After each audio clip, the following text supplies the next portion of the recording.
پاکستان کی سیاست ایک بار پھر ہلچل کا شکار ہے۔ عمران خان کی رہائی کے یہ فیصلے نے نہ صرف ملکی سیاست کو نئی بحث میں ڈال دیا بلکہ یہ سوال بھی کھڑا کر دیا کہ کیا اس فیصلے کے بعد پاکستان تحریک انصاف ایک بار پھر طاقتور انداز میں میدان میں اتر سکتی ہے؟ کیا یہ رہائی عمران خان کے لیے سیاسی طور پر ری انٹری ثابت ہوگی یا صرف وقتی ریلیف؟ اور ساتھ ہی یہ فیصلہ پاکستان کے سیاسی نقشے کو کس حد تک بدل سکتا ہے؟ دوسری جانب D G I S P R کا بیان بھی سامنے آیا۔ 9 مئی فوج کا نہیں قوم کا مقدمہ ہے۔ آرمی چیف نے برسلز میں معافی کی کوئی بات نہیں کی۔ ناظرین آئے تفصیل سے جائزہ لیتے ہیں ان دونوں اہم خبروں پر۔ السلام علیکم، آپ دیکھ رہے ہیں حق پاکستان نیوز، میں ہوں کاشف رضا۔ ناظرین سب سے پہلے D G I S P R کی پریس بریفنگ پر بات کر لیتے ہیں۔ پاک فوج کے ترجمان لیفٹیننٹ جنرل احمد شریف چودھری کا کہنا ہے کہ آرمی چیف نے برسلز میں معافی کی کوئی بات نہیں کی۔ واضح رہے کہ 9 مئی کرنے والوں، اس کے سہولت کاروں اور منصوبہ سازوں کو قانون کے مطابق جواب دہ ہونا چاہیے۔ وفاقی دارالحکومت میں منعقد تقریب میں خطاب کے بعد میڈیا سے بات چیت کرتے ہوئے D G I S P R lieutenant general Ahmed Sharif Chaudhry کا کہنا تھا کہ برسلز میں آرمی چیف نے کوئی سیاسی بات ہی نہیں کی، نہ ہی آرمی چیف نے کسی معافی کا ذکر کیا ہے، کیونکہ معافی والی بات کافی سوشل میڈیا پر ٹرینڈ چل رہا ہے۔ D G I S P R نے کہا کہ برسلز تقریب میں سینکڑوں افراد موجود تھے۔ تقریب میں شریک افراد نے فیلڈ مارشل کے ساتھ تصاویر بنوائی۔ انہوں نے کہا کہ فیلڈ مارشل نے پی ٹی آئی کے بارے میں کوئی بات نہیں کی۔ 9 مئی صرف فوج کا ہی نہیں قوم کا بھی مقدمہ ہے۔ واضح رہے کہ 9 مئی کرنے والوں، اس کے سہولت کاروں اور منصوبہ سازوں کو قانون کے مطابق جواب دہ ہونا پڑے گا۔ ناظرین اس پوری پریس بریفنگ کا اگر بات کریں اس کے اہم پوائنٹس پر، تو فوج کسی بھی صورت 9 مئی کے مقدمات کو صرف اپنی ساکھ کے خلاف حملہ نہیں سمجھتی بلکہ اسے ریاست اور قوم کے خلاف ایک بڑی سازش کے طور پر پیش کر رہی ہے۔ D G I S P R نے برسلز والی قیاس آرائیوں کو کلیئر کر کے یہ پیغام دیا کہ فوج سیاسی بحث یا کسی معافی کے بیانیے سے دور رہنا چاہتی ہے۔ یہ موقف ظاہر کرتا ہے کہ ادارہ اپنی پوزیشن کو مضبوطی کے ساتھ قانونی اور آئینی فریم ورک کے اندر رکھنا چاہتا ہے۔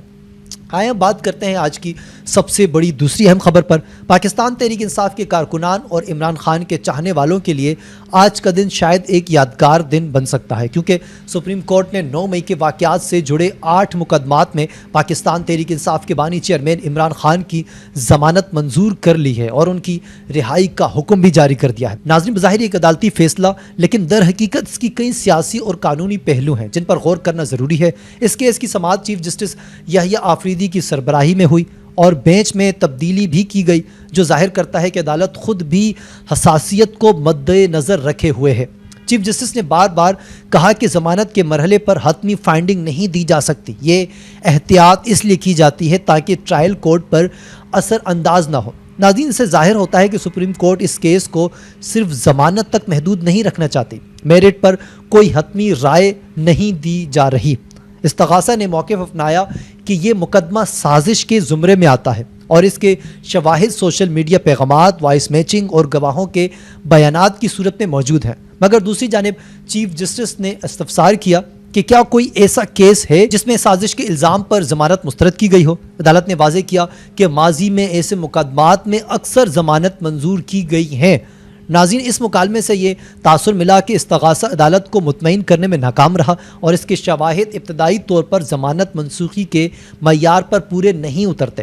عمران خان کو پہلے ہی کچھ کیسز میں ریلیف مل چکا ہے۔ اب 9 مئی کے مقدمات میں ضمانت ان کے لیے ایک اور قانونی سہولت پیدا کرتی ہے۔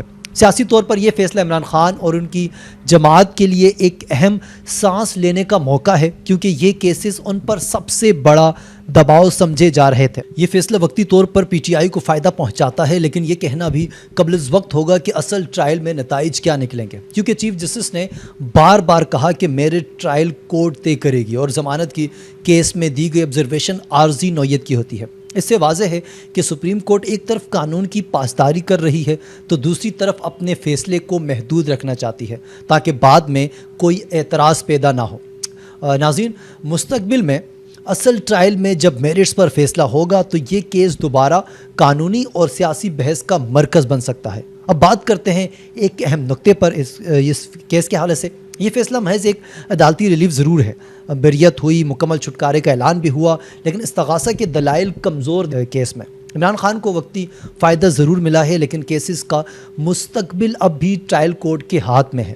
سب سے اہم بات یہ ہے ناظرین کہ سپریم کورٹ نے اپنے فیصلے کو محتاط رکھا تاکہ اس پر سیاسی عدالتی ہونے کا تاثر نہ بنے جو پاکستان کی صورتحال ہے. یعنی بظاہر عمران خان جیت گئے ہیں مگر اصل امتحان ٹرائل کورٹ میں ہونا باقی ہے. ناظرین عمران خان کی رہائی ایک عدالتی فیصلہ ضرور ہے لیکن اس کے اثرات صرف کمرہ عدالت تک محدود نہیں رہیں گے. یہ فیصلہ عوامی رائے عامہ، سیاسی بیانیاں اور سب سے بڑھ کر ملک کے اندرونی اور بیرونی سیاسی ماحول پر براہ راست اثر ڈال سکتا ہے. تحریک انصاف کے لیے یہ لمحہ کسی نئی زندگی سے کم نہیں ہے. گزشتہ کئی ماہ سے دباؤ کا شکار جماعت اب ایک بار پھر عوام کے سامنے اپنے لیڈر کو پیش کرنے کا موقع حاصل کر رہی ہے. سوال یہ ہے کہ کیا عوام کا اعتماد دوبارہ اسی شدت سے بحال ہو سکے گا جیسا کہ ماضی میں عمران خان کے بیانیے نے جوش پیدا کیا تھا.